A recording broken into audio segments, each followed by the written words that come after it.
ಓದೋದಕ್ಕೆ ದುಡ್ಡಿಲ್ಲ ಅಂತ ಓದೋದನ್ನೇ ಬಿಟ್ಟಿರೋರು ಬಹಳ ಜನ ಇದ್ದಾರೆ ಈ ಪ್ರಪಂಚದಲ್ಲಿ. ಆದರೆ ಕುಡಿಯೋದಕ್ಕೆ ದುಡ್ಡಿಲ್ಲ ಅಂತ ಕುಡಿಯೋದನ್ನೇ ಬಿಟ್ಟಿರೋರು ಈ ಚರಿತ್ರೆಯಲ್ಲಿ ಎಲ್ಲೂ ಸಿಗಲ್ಲ. ಇಲ್ಲಿ ನಮಗೆಲ್ಲ ಕಷ್ಟಪಟ್ಟು ಮನಸ್ಸಲ್ಲಿ ಅಂದ್ಕೊಂಡಿದ್ದನ್ನು ಹಠಕ್ಕೆ ಬಿದ್ದು ಪಡ್ಕೊಳ್ಳೋ ಹುಚ್ಚು ಚಟ ಯಾರಿಗೂ ಇಲ್ಲ. ಇಲ್ಲಿ ನಮಗೇನಿದ್ರು ಅದೃಷ್ಟದ ಮುಖಾಂತರನೇ ಬರಬೇಕು. ಇಲ್ಲಾಂದರೆ ಎಲ್ಲ ನಮ್ಮ ದುರಾದೃಷ್ಟ ಅಂತೆಲ್ಲ ಬರೀ ಹಣೆ ಬರಾನೇ ದೂಡೋ ಜನ ಇದ್ದಾರೆ. ಇನ್ನು ಜೀವನದಲ್ಲಿ ಬರೀ ಪ್ರಯತ್ನಗಳನ್ನೇ ಮಾಡಿ ಮಾಡಿ ಸೋತು ಕಂಗಾಲಾಗಿರೋರು ಕೂಡ ಒಂದು ಕ್ಯಾಟಗರಿ ಜನ ಇದ್ದಾರೆ. ಅಂಥವ್ರಿಗೋಸ್ಕರ ಒಂದು ಮಾತು ಹೇಳ್ತೀನಿ ಕೇಳಿ. ಪ್ರಯತ್ನ ಎಷ್ಟೇ ಬಲವಾಗಿದ್ದರೂ ಭಗವಂತನ ಲೆಕ್ಕನೇ ಬೇರೆ ಇರುತ್ತೆ. ನಾನು ಎಷ್ಟೇ ಬಾರಿ ಪ್ರಯತ್ನ ಮಾಡ್ತಾ ಇದ್ರೂ ಕೂಡ ಗೆಲುವು ನನಗೆ ಸಿಗ್ತಾ ಇಲ್ಲ ಅಂತ ಕಂಗಾಲಾಗೋ ಅವಶ್ಯಕತೆ ಇಲ್ಲ. ನೀನು ಪ್ರತಿ ಸಲ ಸೋಲು ಸೋಲು ಬರೀ ಸೋಲುಗಳಿಂದ ಕಂಗಾಲಾಗಿದ್ದೀಯ ಅಂದರೆ ನೀನು ಮೊದಲು ತಿಳ್ಕೊಳ್ಳೋದು ಇಲ್ಲೇ ಇದೆ. ನಿನಗೋಸ್ಕರ ಒಂದು ವಿಶೇಷವಾದ ಸ್ಥಾನವನ್ನು ಸೃಷ್ಟಿ ಮಾಡಿಟ್ಟಿರ್ತಾನೆ ಆ ಭಗವಂತ ಅನ್ನೋದನ್ನು ಮರಿಬೇಡ. ನೀರು ಬಂಡೆಯನ್ನು ಸೀಳುವುದು ಅದರ ಬಲದಿಂದಲ್ಲ, ಅದರ ಸ್ಥಿರತೆಯಿಂದ. ಅಂತಹ ಸ್ಥಿರತೆ ನಿನ್ನದಾಗಬೇಕು. ಸಮಸ್ಯೆಗಳೇ ಇಲ್ಲದೆ ಜಯ ಸಾಧಿಸಿದರೆ ಅದು ವಿಕ್ಟ್ರಿಯೇ. ಕಷ್ಟಗಳು, ನೋವುಗಳು, ಅವಮಾನಗಳನ್ನು ಎದುರಿಸಿ ಜಯ ಸಾಧಿಸಿದರೆ ಅದು ಹಿಸ್ಟ್ರಿ.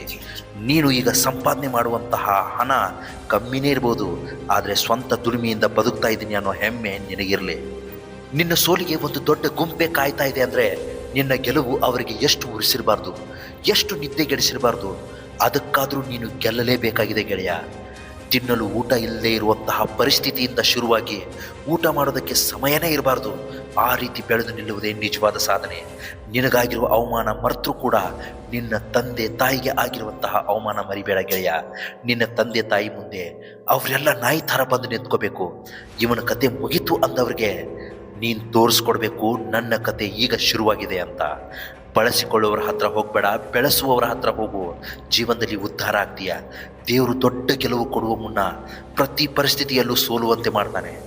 ನಿನ್ನ ಆತ್ಮವಿಶ್ವಾಸದ ಮೇಲೆ ನಿನಗೆ ನಂಬಿಕೆ ಹೇಗಿರಬೇಕು ಅಂದರೆ 1000 ಸಲ ಸೋತರೂ ಮತ್ತೆ ಪ್ರಯತ್ನಿಸಿ ನೋಡೋಣ, ಗೆಲುವು ಸಿಗ್ಬೋದೇನೋ ಅನ್ನೋ ಥರ ಇರಬೇಕು.